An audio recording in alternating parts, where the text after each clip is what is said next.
1989年的世界局势风云变幻，从东方到西方，既有成功和平的演变在慢慢展开，其中也有不少的流血冲动。这张照片对于稍微了解东欧剧变那段历史的人来说并不陌生，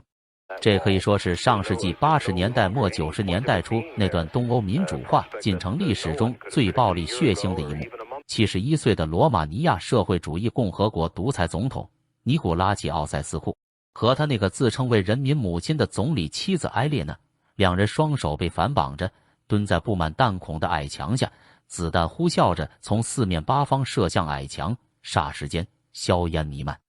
这是罗马尼亚人民对齐奥塞斯库夫妇最后的审判。而仅仅在此3天前，齐奥塞斯库还是站在共和国大厦上发表演说的伟大领袖，埃列娜也还是那个罗马尼亚人民的伟大母亲，但这也仅仅是他们自己这么认为而已。在短短3天的时间里，他们就迅速地从神坛跌落，他们估计在被处决的前1秒都没想明白这是为什么。而罗马尼亚人民最清楚这一切是如何发生的，他们已经默默忍受了那位独裁者给他们带来的灾难很久很久，直到所有人的怒气在3天时间里集中爆发。被逮捕后的齐奥塞斯库夫妇甚至连一场正规的审判都没有等来，就被草草处决。独裁者无疑是可怕的，但此时更让独裁者感到可怕的是愤怒的人民。那么，齐奥塞斯库这位昔日罗马尼亚的伟大领袖当初是如何走上独裁之路的？他又是怎么一步步走到如今这般田地的呢？这位独裁者在他被处决前最后的日子里到底经历了什么？大家好，欢迎打开 Zero 档案，感谢您的订阅支持。下面将为您讲述的是罗马尼亚共产独裁者齐奥塞斯库最后的穷途末路。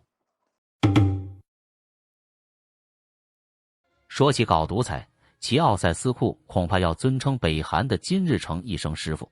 1971年是齐奥塞斯库在社会主义罗马尼亚掌权的第7个年头。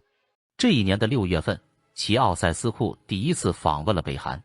此时的他已经肃清了罗共党内一众元老，开始转向独裁统治。而这一次北韩之旅，让这个东欧小国的小独裁者见识到了真正的独裁者应该是什么样。从走下专机踏上平壤的土地开始，齐奥塞斯库就被眼前的排场震惊了。马路两旁山呼海啸般的欢迎声浪和几万人整齐划一的人体像素墙表演，北韩人民的每一声呼喊与每一个动作都在流露着对伟大领袖的敬爱之情。金日成算是让齐奥塞斯库体验了一把真正的独裁者应该有的牌面，而这是他在罗马尼亚所体会不到的。从此以后，齐奥塞斯库便上了当独裁者的瘾。他后来又先后到访北韩3次，向他的独裁祖师爷金日成求取独裁真经。北韩的人口与土地面积跟罗马尼亚差不多，既然金日成可以，那他齐某人当然觉得自己也行。齐奥塞斯库在各个关键岗位上安插亲信和家族成员，像北韩的金家一样，完全建立了自己的家族统治。夫人埃列娜当上了罗马尼亚第2号人物，罗马尼亚第1副总理。小儿子尼古齐奥塞斯库原来是罗马尼亚共青团中央第1书记。考虑到未来接班问题，他们又将其调任一个县的县委书记，以便接他们的班。他的兄弟姐妹还有儿子儿媳们一时间都鸡犬升天。在罗共中央委员名单里，姓齐奥塞斯库的就有6、7人。因此，相传罗共中央开会就好像是齐家的家庭会议，社会主义是一家的笑话不胫而走。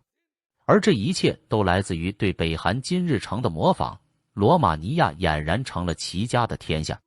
齐家的独裁政府开始加大力度限制言论自由，施行思想控制，并且剥夺人权。为提高人口数量，他曾于1966年实施了禁止堕胎的政策，规定每个家庭至少生4胎，并禁止离婚。这使得第2年出生人口加倍，但由于没有政策照顾这些孩子，仅在新生育政策实行后的1年内，婴幼儿死亡率就增长了不止1倍。为了严格限制并审查打字机这种当时用来传播言论思想的工具的使用，在1980年，齐奥塞斯库颁布了打字机法。根据该法，每一个罗马尼亚的公民企业、事业、机关、学校等单位，凡拥有打字机，必须要得到警方的许可，领取使用执照。要成为打字员，也必须照此办理，并且要将所打字的样品同时上报。1970年代起，自从在北韩溜达一圈回来后，齐奥塞斯库就居功自傲，越来越专横跋扈。他觉得罗马尼亚人配不上他的统治。1971年，时任中央书记的伊利埃斯库，由于在国家发展等意识形态问题上与齐奥塞斯库产生不同意见，后被贬到地方上的出版社当社长。1974年，他又修改罗马尼亚宪法，当上了罗马尼亚总统，集党政军大权于一身。同时，他清洗异己，迫使一大批老干部下台。在1976年，他又接管了意识形态委员会，推行个人崇拜。他学习北韩的金日成，每周都强迫成千上万的罗马尼亚人在体育馆或不同城市的街道上为他和他的妻子还有共产党献艺表演。和北韩的金太阳一样，齐奥塞斯库给自己弄了一堆华丽的名头，但花样却比金家太阳还多。他给自己冠以人类的星辰、卡尔巴千山的天才、思想的多脑河、掌握国家面临的所有问题的答案的领导人、民族英雄中的伟大英雄、当代世界的杰出人物和光辉战士等诸如此类的称号。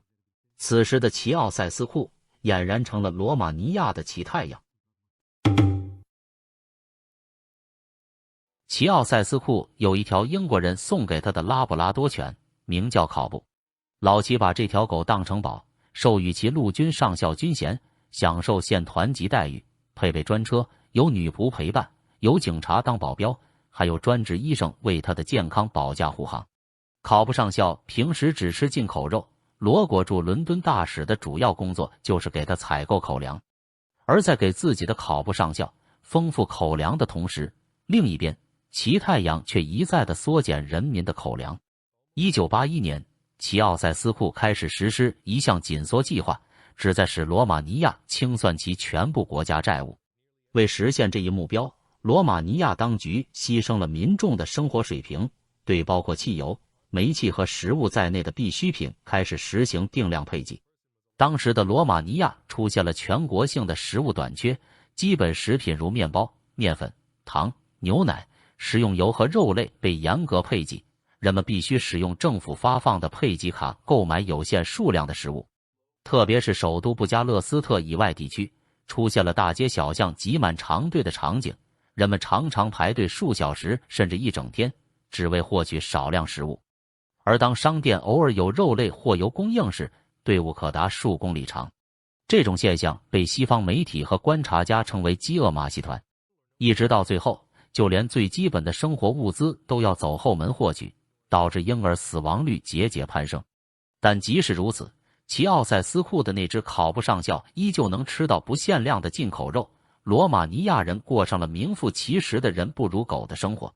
齐奥塞斯库还启动了几个巨型项目，其中包括仿照朝鲜平壤建造的世界最大的宫殿共和国宫。这些项目几乎耗尽了该国的财政，加剧了本已严峻的国民经济。成千上万的布加勒斯特居民的房屋被强拆，然后被驱逐，为巨大的共和国宫建筑物腾出空间。而这项工程直到齐奥塞斯库倒台后都远远没有完工。齐奥塞斯库这一系列的骚操作当然会引来民众的不满，但是齐总自有他的应对之法。为了监控民众，仅2000万人口的罗马尼亚就拥有8万名秘密警察和50万名内政部雇佣的告密者。罗马尼亚实质上成为了一个警察国家，秘密警察无处不在。言论自由是不存在的，发表任何不利于罗马尼亚共产党的言论会遇到严厉的惩罚。每个人都担心自己私底下的一句抱怨话语会引来身边人的告密，每个人无时无刻都在受到老大哥的关注。即使按照苏联的标准，其实独裁政权也显得异常残酷。与其他华约国家不同，齐奥塞斯库并不亲近苏联，而是奉行独立外交政策，同时也与英美等资本主义国家进行贸易往来。罗马尼亚没有苏联驻军，罗国军队也拒绝和其他华约国家军队联合军演。当时的东德也为直接受苏联的政治军事干预，所以最后在政治开明的戈尔巴乔夫的不进行武力干预的政策下，最后促成了柏林墙的倒塌。但是在罗马尼亚则相反，在苏共总书记戈尔巴乔夫谈到改革的同时，齐奥塞斯库依然保持着严格的集权政治路线和强大的个人崇拜，在政治上丝毫没有松动的迹象。但由于齐奥塞斯库的紧缩方案导致了广泛的贫困，使得共产党政权在罗马尼亚人民心中非常不受欢迎。1989年3月，罗共6名平均年龄80多岁的退休高官，冒着极大的风险，发表了6人公开信。这封公开信强烈批评齐奥塞斯库的内外政策，并且指责齐奥塞斯库违反宪法和社会主义原则，大肆践踏人权，倒行逆施的种种作为不是共产党人，更不是马克思主义。在信件的最后，罗共6人表示自己已经年老体衰，时日不多，内心早已无所畏惧。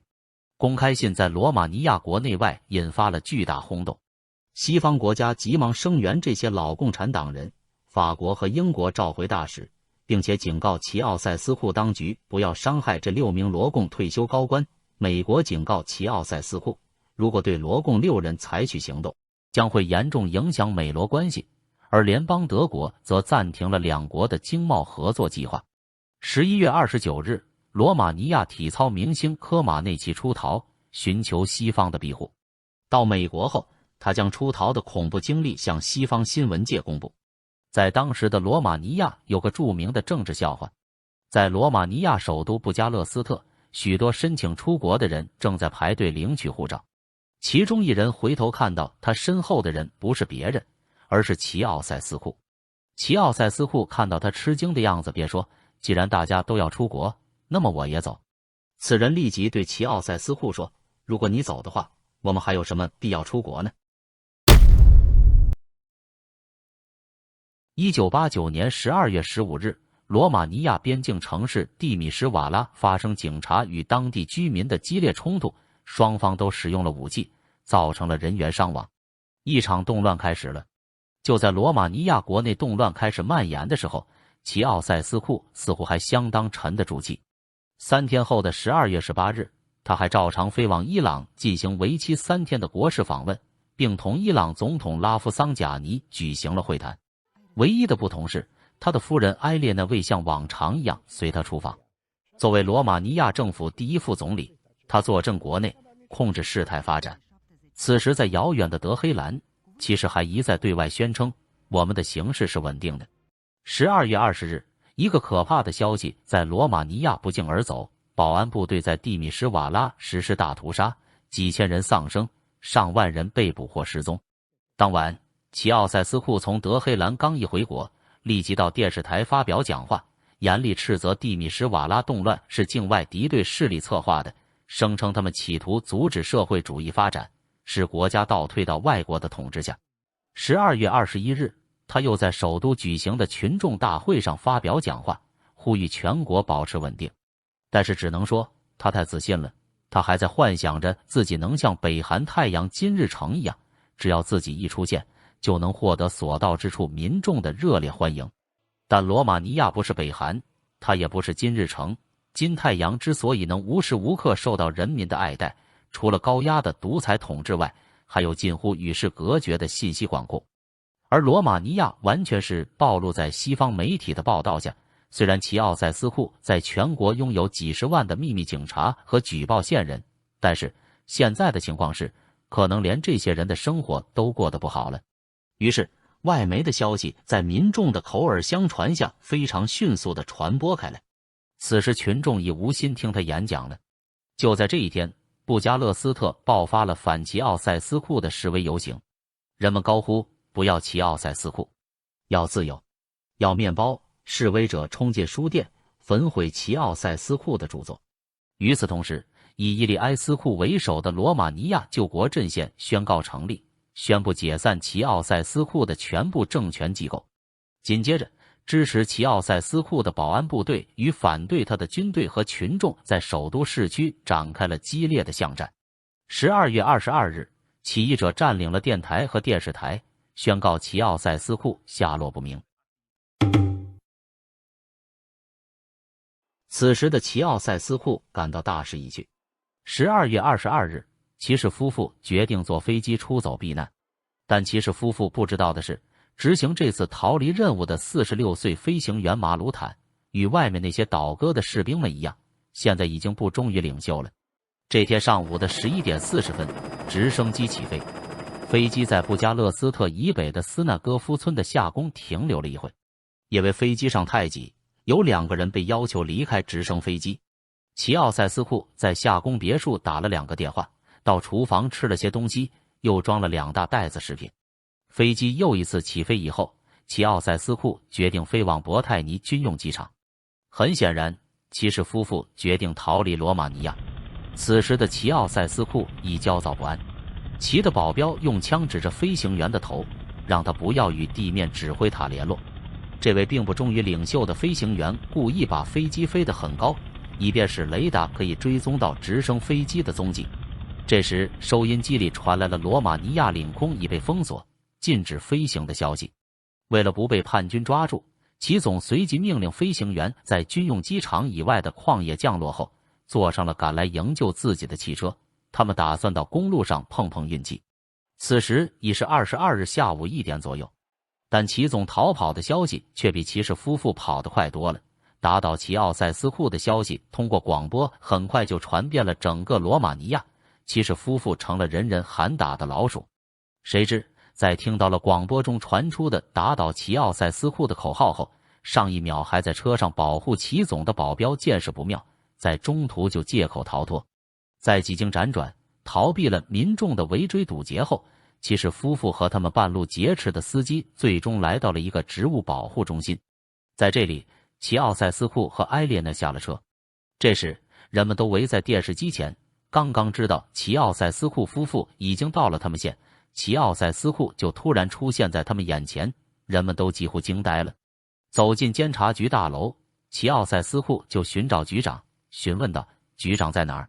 监察局总工程师说是去打电话找援助，其实他是偷偷把消息报告给了县警察局。之后，2位县交通警官趁黑夜把齐奥塞斯库夫妇带到了警察局，后又移交给对门的军事单位。实际上此时他们已经被逮捕了。1989年12月25日，正当欧洲民众在欢度80年代最后一个圣诞节的时候，在这一天的下午，在罗马尼亚，齐奥塞斯库夫妇正在一个由军营餐厅改造成的秘密军事法庭里接受他们最后的审判。审判的过程被摄像机清楚地记录了下来。大概2点左右，原罗马尼亚的伟大领袖齐奥塞斯库和夫人埃列娜被军人从一辆装甲运兵车上押解出来，坐到秘密军事法庭的被告席，一张普通的桌子后边。71岁的齐奥塞斯库身着黑色外套，面色苍白，神情疲惫。他的夫人埃列娜包着头巾，表情木然地坐在他身边。一个医生走来为齐奥塞斯库量血压，随后审判开始。先是检察官的开场发言说：“齐奥塞斯库先生，您还有机会在合法组成的法庭前说话。我希望你为自己辩护，这是你的权利。”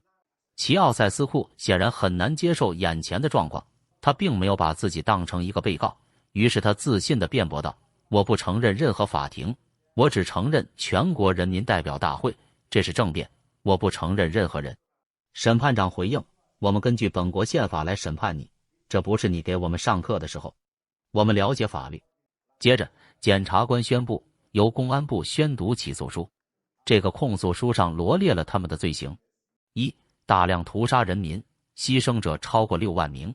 2. 利用秘密警察来对付人民和国家，损害了国家的力量； 3. 在各个城市制造爆炸事件，破坏建筑物和公共财产； 4. 把国家经济搞得一团糟； 5. 在国外银行存款超过10亿美元，并企图利用这笔款外逃。此时，检察官按耐不住自己内心的愤怒，说道：“大家都知道，到今年12月22日为止，整个国内发生的事情，缺少医药，缺少许多人民所必需的东西，是你让许多小孩不治而死，而且让军事医院中没有医药，没有暖气，也没有吃的。”检察官还问道：“蒂米什瓦拉开枪的命令是谁下的？”还有拒绝开枪镇压的前国防部长是怎么死的。齐奥塞斯库依然自信地与检察官对峙说，米勒是叛徒，是他自己单独离去并决定自杀的，他未能执行重建秩序的命令。此时法庭审判暂停片刻，不久后开庭，检察官即开始宣判。根据刑法第162条、第163条、第165条和第375条，我们认为2名被告有罪。现在特别军事法庭宣布，今天判决如下：没收被告的所有财产，并处以死刑。齐奥塞斯库听到立即处死的判决后，可能才意识到这并不是闹着玩的，急忙反驳检察官，他不承认判决。秘密军事法庭的主席随即回应道，此项判决不准上诉。审判结束后不久，骑士夫妇就被士兵用绳子反绑着手带赴刑场。当地时间下午4点，一支3人的行刑队执行枪决。根据后来的报道，行刑前，埃列娜曾向行刑士兵喊道，你们怎能向我们开枪？我曾经那么关怀你们，我是你们的母亲。一个士兵回答说，不，你不是我们的母亲，你是杀死我们母亲的凶手。枪声骤然响起，罗马利亚从此以后再也没有了伟大领袖，其太阳见鬼去吧。12月26日，罗马尼亚电视台播放了审判齐奥塞斯库和他被枪决后的录像。从审判开始到骑士夫妇被处决，仅仅用了大约1个小时的时间。这次审判在规范性上的确有所不足，审判也没有做到公开透明化，这也是后来被人诟病之处所在。但对于齐奥塞斯库夫妇来说，这可能算是不差的结局，因为在当时罗马尼亚那种全国上下都群情激愤的情况下，这次审判还是非常必要的。不然人们今天在录像中看到的，可能就是尼古拉齐奥塞斯库在街头被愤怒的民众施以各种不可描述行为的画面了。历史常常不给人留下反省的机会，对于齐奥塞斯库是如此，对于其他独裁者也更是如此。真正的独裁者一定会从齐奥塞斯库倒台中汲取教训，但并不是让自己变得不再独裁来获得民心的教训，而是会变得更加疯狂，让自己拥有看似非凡的掌控全局的能力。但即使是那样，他们的内心深处仍然会被万一沦落为齐奥塞斯库之流的恐惧占领，于是更加疯狂，直到灭亡。